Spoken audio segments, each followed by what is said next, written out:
Howdy guys, wanted to go over some tuning myths for our first section of our new YouTube channel. So again, welcome to FAS Outdoors YouTube channel. If you haven't subscribed yet, go ahead and click that subscribe button for us.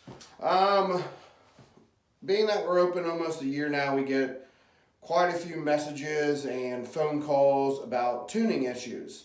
And we wanted to clarify some of them and kind of put it out there of what we like to do and what we do for our customers here that makes a pro shop different than a box store. One of the questions we get asked a bunch is, well, I just got this brand new bow in the mail, and they tune every bow when let's say Mathews. They tune every bow out of the factory and it's tuned perfect when it comes to me. That's not true. That's not true at all, actually. Mathews, I know for a fact, in Mathews' case, they put the most 4 common top hats in that bow, the new bows. And they can't tune that to you. They have no idea what your draw length's going to be. They have no idea what poundage you're going to shoot that bow at. They have no idea what arrow you're going to shoot to tune it if you're trying to tune a light, fast arrow or a heavy spined arrow, and they have no idea what rest you're going to use. What they do is they test poundage to make sure it's drawing correctly, and they roughly put it in time for the mods that they put on it when they ship it. If you change mods, it could change timing a little bit, all that kind of stuff. So that's not true. Every bow that ships out of the factory is not set up ready to go out of the box. It's close, but it's not good enough. That's why we take the time to set up every bow and work with every customer. And that leads me to the second point. When you walk into a place and, hey, I want to buy this bow, they put it in a bow room out back or somewhere, and they bring it back to you and say, here you go, it's all set up, ready to go, tuned up and everything, perfect. Well, that's not necessarily true either. I can go set up a bow and I can shoot it, and my grip pressure, I may get a bullet hole out of it, but my grip pressure, my hand size, all that stuff is going to be different. I'm only a 28-inch, 28.5-inch draw. I can't shoot a 30-inch bow that good enough to paper. The bows need to be paper tuned for the person shooting the bow. So that's why we bring you back here to the bow room where I am today. I'm quarantining myself to this room. But that's why we put the bows in our customers' hands. We spend upwards of sometimes an hour, depending on the situation, if we have to set up arrows and everything, and with a customer setting a bow up. We take the time, we make sure we put that bow in the customer's hands and let them shoot it and tune the bow to them. Now, if I know we're super close and I shoot a bullet hole and you're just getting a tear this far right, left, or right, I know there might be an outlining issue with grip pressure, so maybe we work on your grip pressure a little bit and get your hand set in the bow a little better while we're tuning it to you again and to your arrow setup. That makes a big difference, especially like the new Elite bows that we carry. I know that we can tune a 400 spine and a 300 spine with the same arrow with the ability to move the limb pocket around. Which actually leads us right to our next question. We get so many phone calls. Oh, I was outside shooting my bow and my buddy said, my cam's leaned over like crazy. Yes, cam lean can be a bad thing, but it's not necessarily always a bad thing.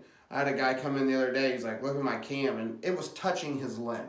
Now, we tore it apart and the bushing was bad. So yes, cam lean in that extreme case is bad.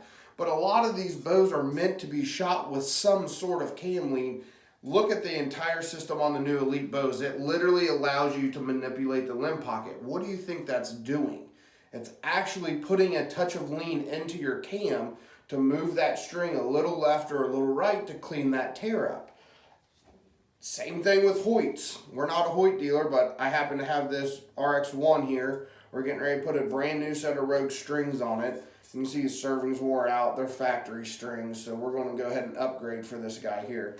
But these not old, this is a newer bow. These Hoyt bows have been being made this way forever with this bus cable. This literally gives you the ability with turning these strings in and out to adjust that cam lean just ever so slightly to clean up a tear. So to say a bow is supposed to have zero cam lean is false. That's not a true statement. Again, I just showed you two examples of why. Another very common one we hear all the time is, and nothing against Hoyt, but I hear it more for some reason with Hoyts. Hey, did you brought my bow in, is it in time, shooting good? Let's check it, Oh, your top cam's just a little bit out. Well, that's the way them Hoyts like to shoot. They like to shoot with the top cam just a little bit out. I mean, I'm not an engineer of a bow. I haven't engineered a cam system, but I can tell you with a lot of certainty that when Hoyt put this bow together, or any manufacturer, Elite, PSE, when they build their cams, they're not going to go, I want this cam system to shoot a little bit at a time. Shooting a bow at a time like that, you're going to get more hand vibration, you're going to get a spongier wall because you got two stops hitting at two different times. So you got one stop coming and making contact with the cable, and you're pulling through that to get to the next stop. So you're not going to have a sort of a back wall. Them cams need to be timed perfectly. And that's another thing that we do every bow that we set up here. Whether you buy it from us or bring it into us so we can set it up. We do both. Like I just showed you, we're setting up a Hoyt today. That's my project, is to get this RX1 shooting money with some new Rogue bowstrings we got right here for them. And our set of R17s, it's a hunting bow, so we went R17s on it. Nothing wrong with that for a hunting bow. The 21s are fantastic, but some guys don't want to put that nice of a string on a hunting rig, and I get that. They get it out for a few months, so we work on all bows here, and when we set them, we set that timing so them cams are touching perfectly at the same exact time. And we set every bow up that way. Like I mentioned, whether you buy it from us or bring it in for a set of strings, we spend the time, and we'll have you come in and we'll have you shoot it, and make sure the D loop's tied in, make sure your peep sight's just set perfectly. When we tie our D loops, one of the things that I really like to do is a little piece of serving above and below. It does a couple things. It helps with knock pinch a little bit, and it really helps set that knock position in that string perfectly.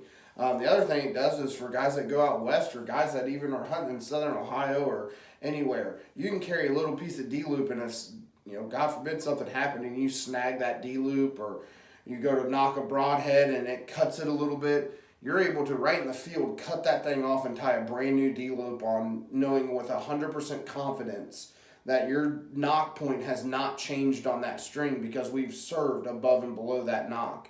And we've served it in good to maintain that little bit of knock wiggle that you want. So them are some of the myths that we hear weekly in the shop. Just wanted to make a quick video while we're in quarantine here from the coronavirus. We're kind of a little bit slow, so I finally wanted to get a Tuning with Tommy video out, and that's our first one, is our tuning myth video.